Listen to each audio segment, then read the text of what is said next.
Hi, friends. Grace Rosa here. I hope you're having a fantastic day. I wanted to share an experience that I had as a patient in a dental practice. And I just want to let you know this is not to make dentists look bad. This is not to frown upon the profession, the great profession of dentistry that has provided so much for me and a profession that I never plan to leave.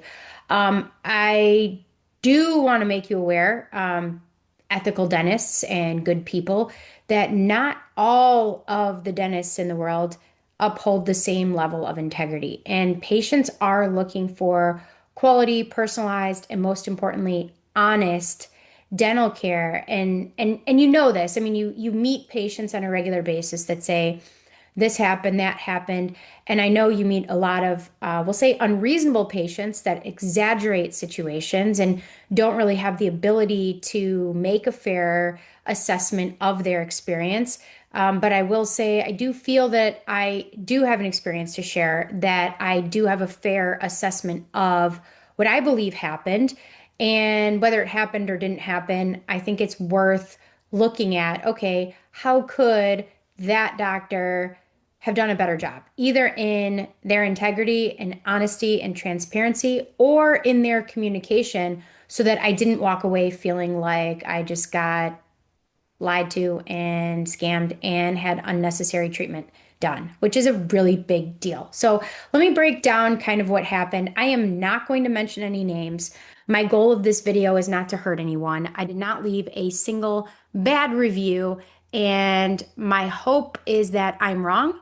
My hope is that potentially I misinterpreted my experience with a dentist, but I am going to share it because I think there's a lot of learning that could take place in it. So, I moved, which was the only reason I needed to find a new dentist is I moved across the country. I have had great dentists that I've been very loyal to for a long time and have had really excellent dental experiences the majority of my adult life. I had one experience where I didn't react very well to nitrous. I don't think I was necessarily overdosed on nitrous, but I could barely hold my head straight because it was way too much for me, for my body, and therefore resulted in my cheek getting cut open. Uh, I didn't know that it happened until I left the appointment and felt and could see the open sore and bleeding in my mouth. And I called the dentist and I was like, hey, like, why didn't you tell me this happened? Like, why didn't we talk about this? And he said, I'm really sorry. I should have talked to you about that and how it happened. And for me, I was a little disappointed for a minute, but I got over it really quickly and just moved on. So that was one experience probably a decade ago. And since I've had all positive experiences with every dentist that I've seen since moving and even prior to moving, and until this one story that I'm going to tell you. So about I'll say a few years ago now, it's been a few years, 2 or 3 years, that I had moved and went to a new dentist, and she came highly recommended. And my first appointment, did the comprehensive exam, x-rays, the whole deal, whatever. She spent a lot of time with me, built rapport. She was great. And then shortly after that, maybe the second appointment or something, she had basically said, hey, I noticed that one of your veneers, there's kind of like this gap in there and it doesn't have great contact with the tooth or whatever. So I think we should replace that with a crown. And I was like, okay, yeah, I do have a hard time flossing. The food gets stuck behind this one tooth. And if replacing it would be better and you can make it match and make it look good, then yeah, I that's if you recommend a crown replacing that veneer, fine. And I wish I didn't do that. I wish I got a second opinion. I wish I called any of my dentist friends and said, hey, should I do this? The crown is smaller than the rest of the teeth. Color wise, it's far enough back to where you don't notice it too much, but I wasn't happy aesthetically with the result. Didn't complain about it. Figured, I don't want to be that person. I don't want to make a big deal out of something. Maybe she made it smaller for a reason. I don't know, whatever. But the hard part was the food got trapped in that tooth exactly the same. It has never been better. It fixed literally nothing. And I think it was totally unnecessary because it literally she shaped it exactly the same way that the veneer was shaped. She didn't fix anything. Sure, it was $1,700 out of pocket. So felt a little about that, but gave her the benefit of the doubt and moved on. In my next appointment, she said that one of my fillings was leaking. And I said, well, what does leaking mean? And she said, oh, it's just leaking. And I said, what is it leaking? She said, it's just leaking and it needs to be replaced. Well, this particular filling is a deep filling, and I specifically remember the dentist who placed the filling telling me if any dentist ever goes to replace this, it's going to need a crown. Be prepared for a crown because it's a pretty deep filling. So I didn't want to go interrupting the tooth or needing another crown or needing extensive treatment. So I said, can you show me the tooth on the intraoral camera? And can you show me any signs that maybe it could be placed better? And she was like, oh, yeah, let me get this camera working. And the camera wasn't working and she fiddled around with it. And I said, no problem, I can wait. I'm not going to move forward with a same day crown unless there's a reason. The tooth was not bothering me at all. It's had no issues. I have zero symptoms of anything being wrong. I specifically said, is there decay behind it? She said, no, it's just leaking, is what she just kept repeating over and over and over again. And so, of course, it's a white, it's not an amalgam filling, it's a white filling, and it's been there for quite a while. So I'm like, maybe it needs to be replaced, right? I'll give her the benefit of the doubt. So she finally gets the intraoral camera working. She puts it into my mouth, and as she goes to the area that she wanted to show me, I saw on the screen a dot of decay on a different tooth. And I said, wait, wait, wait, wait. Can you go back to that other tooth? And she's like, what? No, I'm showing you this filling that needs to be replaced. I go, yeah, but I saw something, a dot on this other tooth. I saw a black dot on this tooth. Can you show me this? And this is after my cleaning. There's no mention of stain or concern or anything. And I said, okay, is that dot on the surface of my tooth, is that decay? And she said, yeah, that's decay. She got out her Explorer or whatever. She said, yeah, that's decay. And I said, well, why didn't you tell me about that decay during your exam? Why did you caught this filling that needs to be replaced, but I have decay in my mouth. So why did you not point that out? She goes, oh, well, it's small. We were just going to watch it. I'm like, okay, but you didn't tell me about it.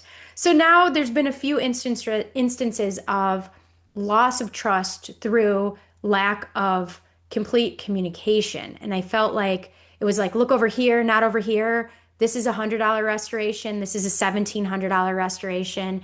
And so I wasn't upset at that point. I thought, okay, maybe she missed it. I don't know. I had the decay treated and said that I would think about the crown. Okay. I left with all my records. I left with my intraoral camera photos. I left with my x-rays and went to find another dentist. Found another dentist, made an appointment. I didn't tell this dentist exactly what happened. I just said, hey, if any of my fillings needed to be replaced, you know, are any of them leaking? Do any of them have, issues that we should be looking at replacing? They're getting old. Is there anything we need to know about? And she looked around and she said, no, they all look good. And I said, okay, well, if you had to pick one that had to be replaced, if you had to pick one, because I have a lot of restorations, okay, I'm a great patient, okay, good and bad patient for different reasons. I said, which filling would you guess needed to be replaced just based on what you can see and based on, your experience? And she said, this one? She pointed on the opposite side of my mouth. And I was like, nope. She's like, this one? I'm like, nope. And I said, what about this one? She goes, no, there's honestly nothing wrong with that tooth.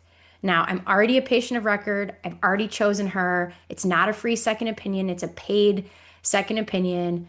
And I then was like, oh, okay.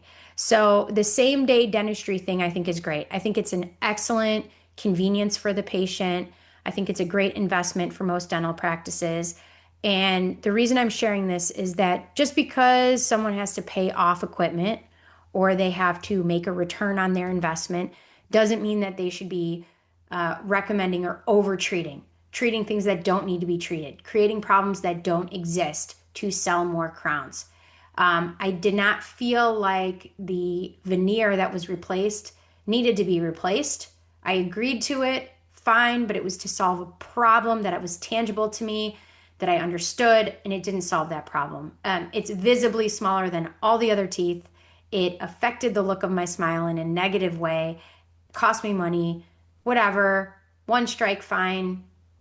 The second strike was telling me I needed the filling replaced, that several other dentists on second opinion said I did not need replaced.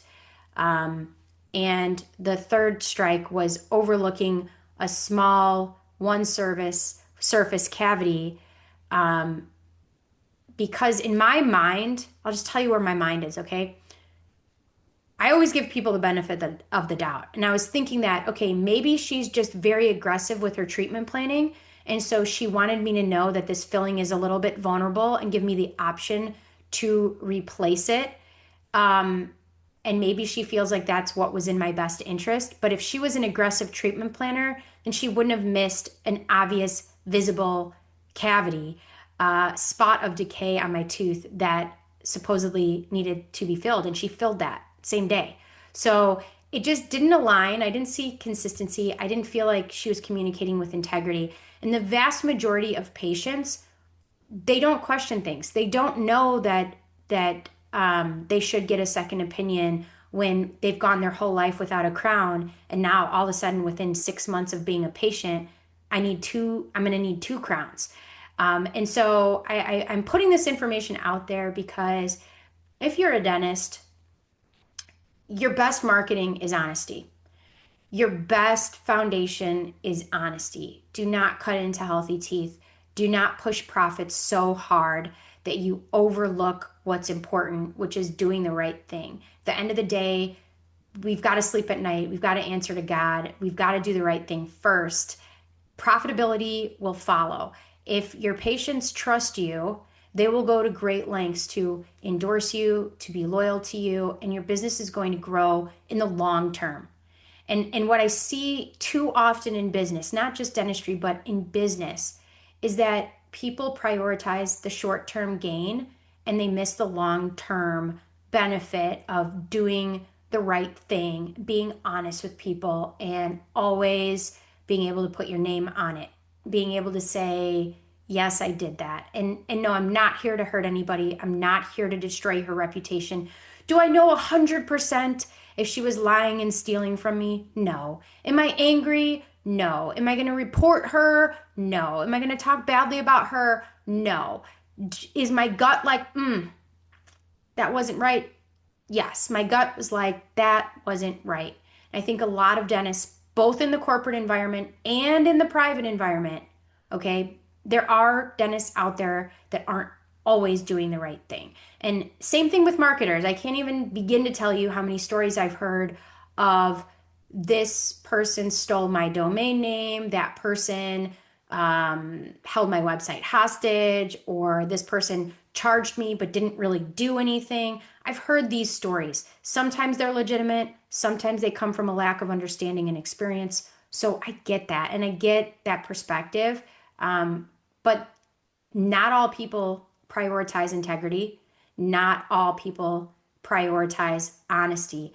But if you do, if you are stuck to your core values, if they define you and you use these core values as your guide, and that's your navigation system, then you will be able to build a following and have a successful business, because smart people, the good patients, the smart patients who are going to do the right thing for their health, they're also highly perceptive, and they're also going to be looking for consistency, and they're going to be following their gut, and they need the ability to build trust with you. So I just wanted to put this story out there because it came up in a Facebook group, and not a bunch of people, but a few people were like, how do you know? You're a marketer. How can you tell if somebody's ever done anything unethical? You're just a marketer. And I'm like, I'm also a patient.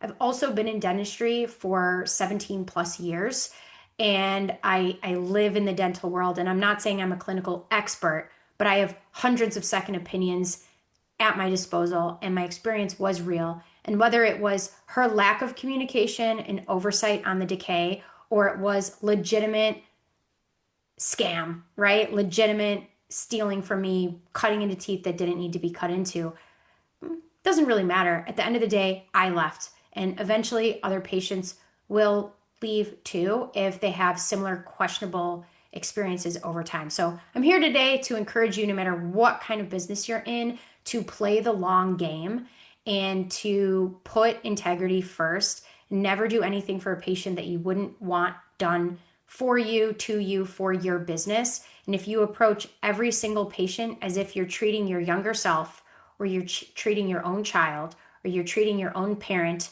as long as you don't have mommy or daddy issues, then you're going to be in a good place in business, because people will feel that and they will rally behind you and they will support you. So, hope this helps give some context to my story, and I hope you guys have a great day. Thanks.